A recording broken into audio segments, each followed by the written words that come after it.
Hello, I'm Joel Kramer, and I'm an archaeology student here in Israel.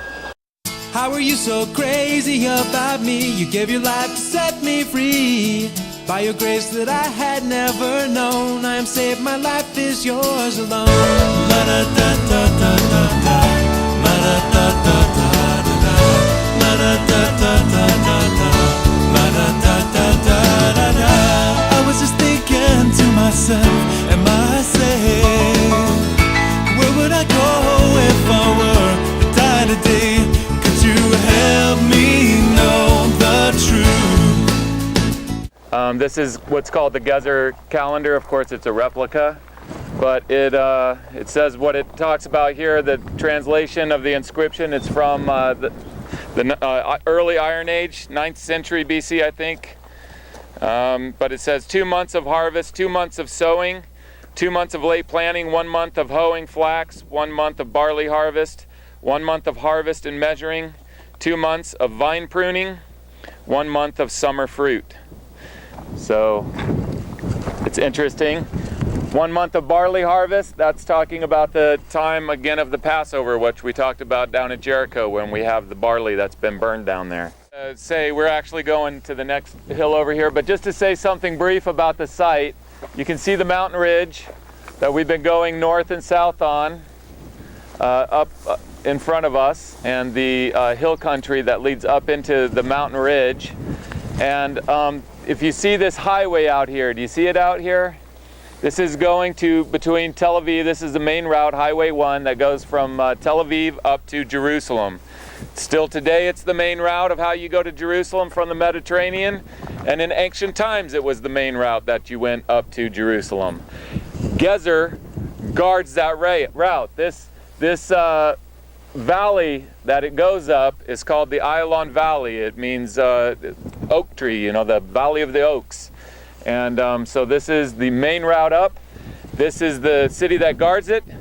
If you're going to take Jerusalem, you got to take Gezer, because you can't just go past. They'll cut off your supply lines and everything. And so it's a very important city, like I said, the Jericho of the West, to guard the mountain ridge line and to guard Jerusalem.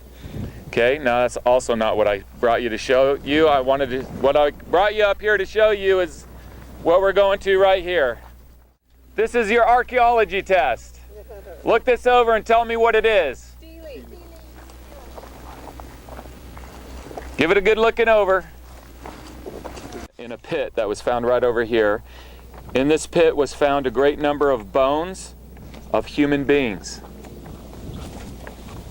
Cows, sheep, goats, and deer in a confused heap. So you have human bones mixed with animal bones in a pit just right over to the side of where these stones are. So then he talks about another pit that he found right over here, like right where you're standing, that says, at the bottom of which were 14 skeletons, one of them that of a young girl who had evidently been sawn asunder, cut in two. The skulls of 2 other girls who had been decapitated, okay, were found at the mouth of this cistern. There's a cave that you can no longer see that runs right along the side of the things. It's right underneath the ground here. In fact, you see it in his side drawing here. You see the side drawing here? That cave is right there. And what they found is at the middle of the stone, at the middle of this cave, they found this stone with an infant skeleton on it. Okay? Then, let's look at what else they found. Let me read. All around the feet of the columns, all around the feet of these columns, and over the whole area of the high place, the earth was discovered to be a regular cemetery in which the skeletons of young infants were buried. These infants were never more than a week old. They were deposited in large jars, and with them were placed smaller jars, possibly for food for the use of the little victim in the other world. 2 at least of these skeletons showed marks of fire. Here's a picture of one as an example that I brought. Okay, so this is the inside of a jar. This is the infant skeleton. infant skeleton deposited in a jar that has been burned. Okay.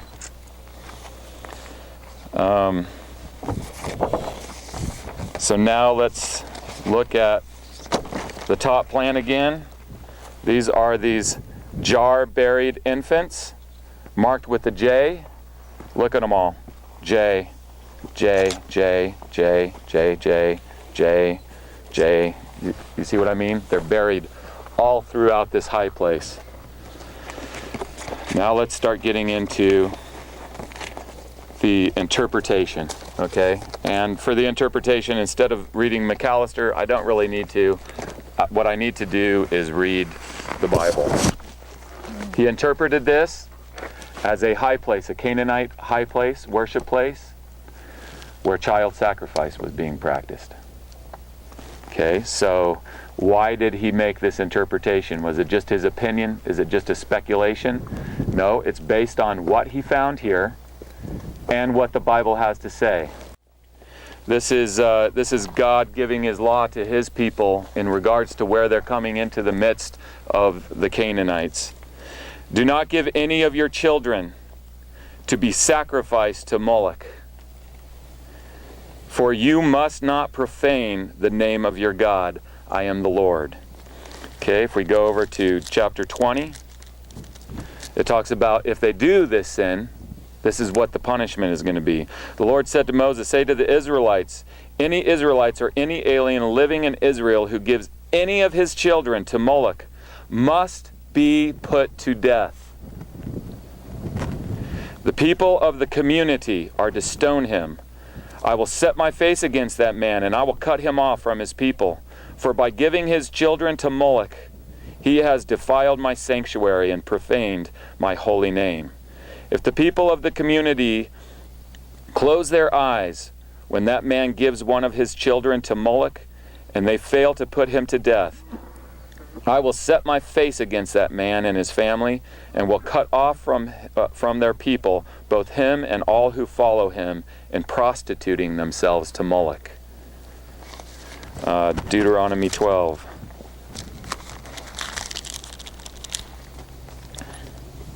The Lord your God will cut off before you the nations you are about to invade and dispossess. But when you have driven them out and settled in their land, and after they have been destroyed before you, be careful not to be ensnared by inquiring about their gods, saying, how do these nations serve their gods? We will do the same. You must not worship the Lord your God in their way, because in worshiping their gods, they do all kinds of detestable things the Lord hates.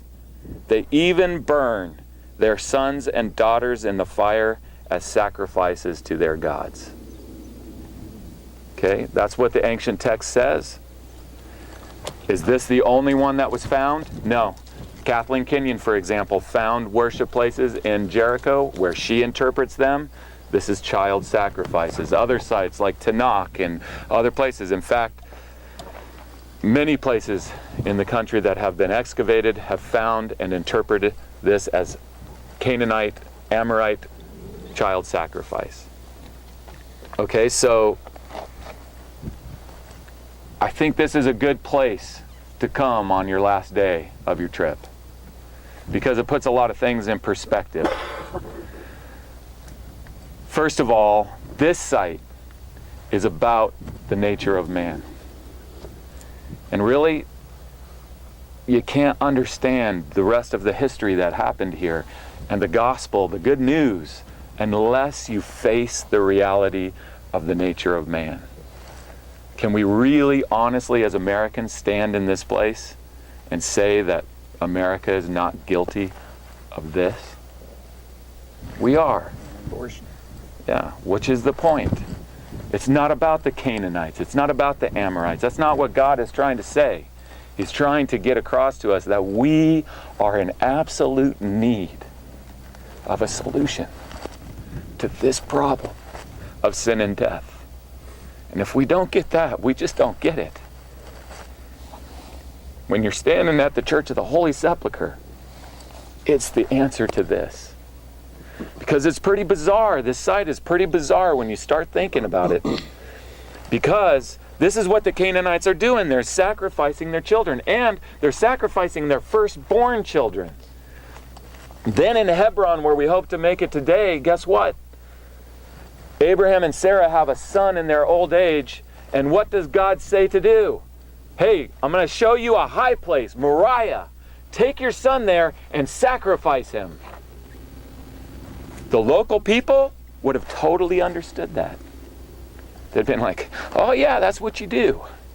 And think about where he went. He went to Moriah, where you were standing on top of the Temple Mount.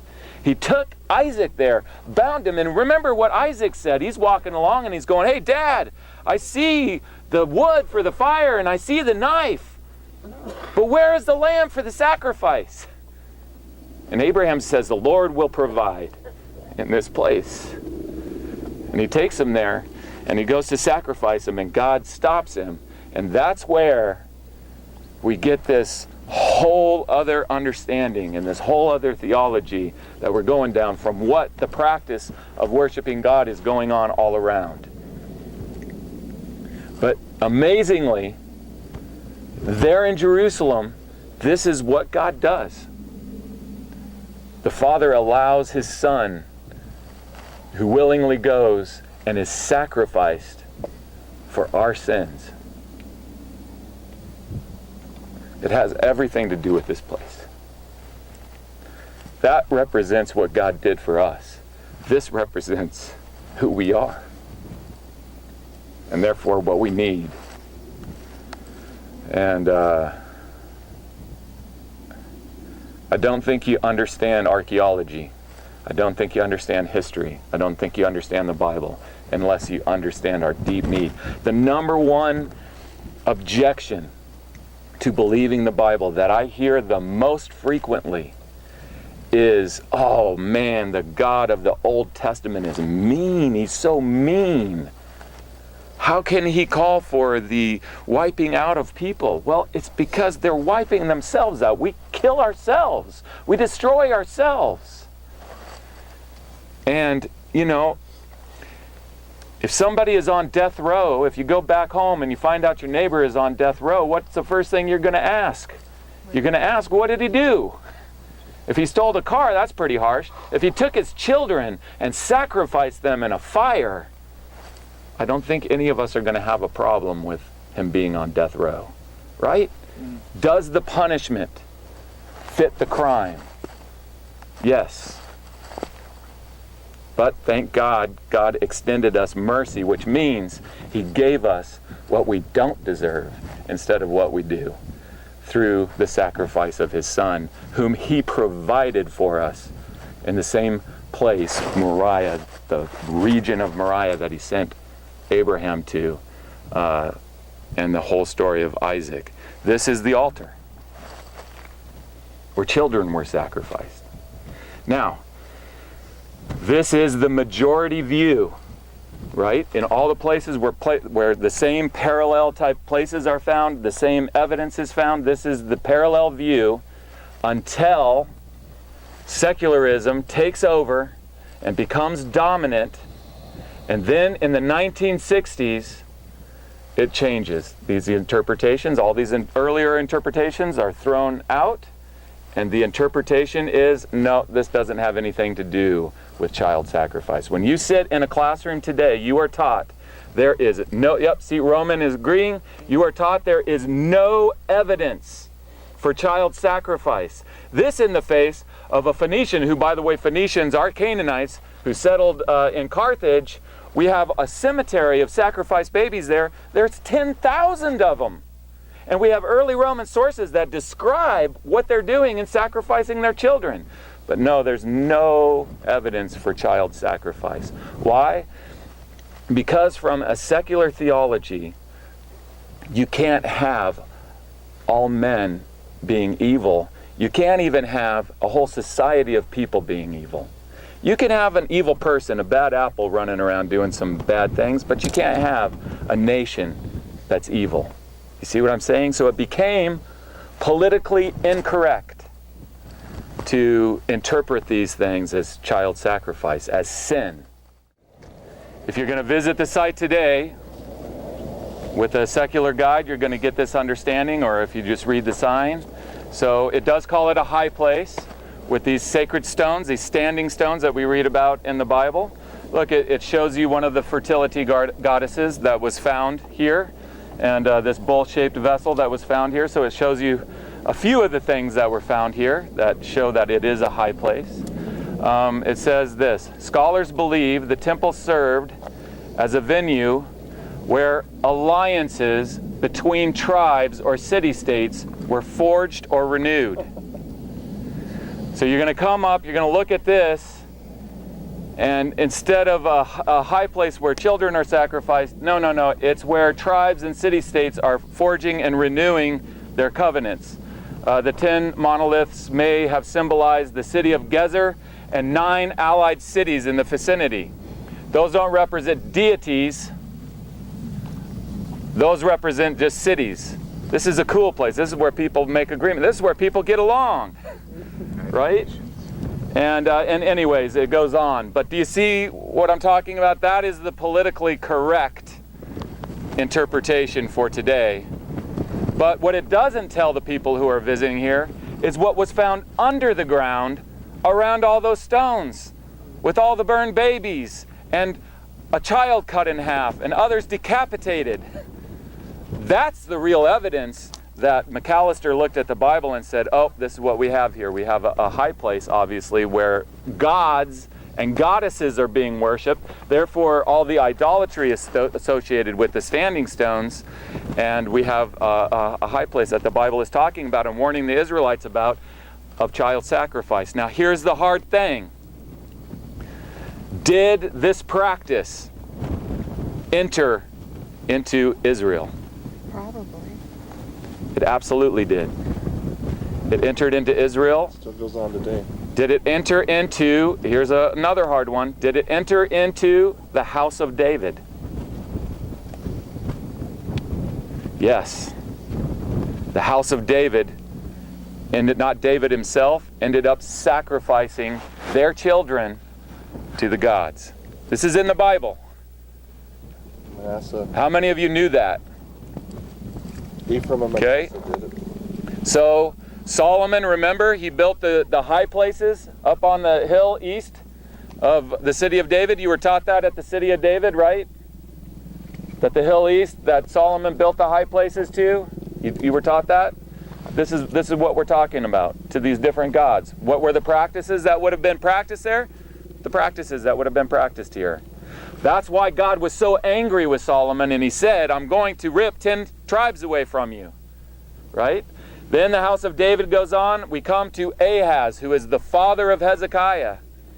Ahaz sacrificed his children in the fire to Moloch, same God, to Moloch in the valley of Ben Hinnom. You know that deepest hellhole down there? That's where he did it.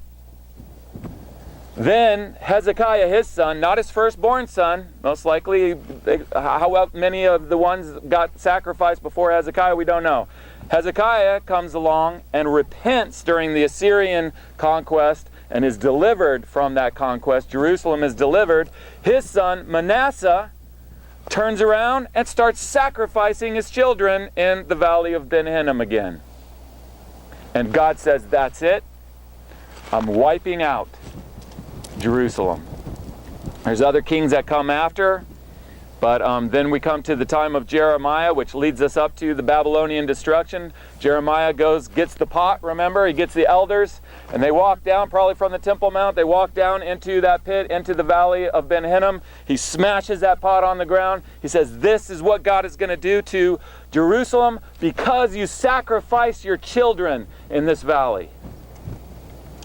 Why was it important during Joshua's conquest that the people be annihilated and that Israel be established? Because God did not want this practice and all the other practices, by the way, that I won't go into, the sexual immorality practices that are also associated with these high places, because the fertility of humans is also associated with the fertility of the man, of the land. I'll just say, you read in your Bibles about these worship places and temples that have male and female prostitutes. I'll just leave it at that. But all these practices is what brought the destruction to Jerusalem. The conquest wasn't complete. The influence was there, and eventually you have the kings in Jerusalem from the house of David sacrificing their children. And then does the 586 destruction of Jerusalem, does that match the crime? The answer is clearly yes. But by God's mercy, He preserves the remnant of His people, which are still here today. You all have, here we have 1 Kings 9:15. This was the purpose of the forced labor which Solomon imposed. It was to build the house of the Lord, his own palace, the Milo and the wall of Jerusalem, and to fortify Hatzor, Megiddo, and Gezer. So this is the Solomonic gate for Gezer. You've seen the one at Hatzor and the one at Megiddo. So Yigal Yadin, you probably heard of him. He's a famous Israeli archaeologist. He found the Solomonic gate at Hatzor, and he keyed in on this verse. So he went looking for the one at Megiddo and excavated the one at Megiddo. And then he came here and he drew this out on the surface. You know, there was a part of it that had been uncovered by McAllister. He drew the rest of it out on the surface. He said, this is what you're going to find when you dig. They dug 6-chamber gate just like we have at the other two sites. And so we have a connection again with the biblical text. Back then, that's the way you did it. It's the way Yigal Yadin did it. He used the Bible to interpret the interpretation. He didn't use archaeology to test the Bible to see if it's reliable or not. The Bible is used to test all things to see if what we're being told is true or not. And this is where they continue to excavate. So this is, again, when you, oh, and I should say this, that in the Bible it says of Gezer that the Egyptian Pharaoh came here and destroyed Gezer and then gave it as a wedding present to Solomon, who married his daughter. Okay, so it says specifically he destroyed Gezer and burned it and gave it as a wedding present to Solomon. It's one of the 3 cities that Solomon built up. So we have here a destruction burn layer, and then the Solomonic gate and the Solomonic city that goes with it, built on top of that destruction layer. Just like in other words, the stratigraphy, the layers and the chronology of events that we have in the layers for Gezer match again with the chronology that we have in the biblical text. Just like you've been to enough tells, you're not seeing a whole bunch of different things in tells. You're seeing the same thing from tell to tell. You're seeing fortification walls. You're seeing the Israelite gate that comes into the Israelite city, and then the earlier gate, like you have here, of the Canaanite city and the Canaanite gate. You're seeing what the mud brick wall on top of the stone foundation wall looks like usually when it's excavated and exposed, and it's going to melt away over time. But in Jerusalem, if you'll remember, that's not how the wall was found. It was found collapsed over on the outside of the city.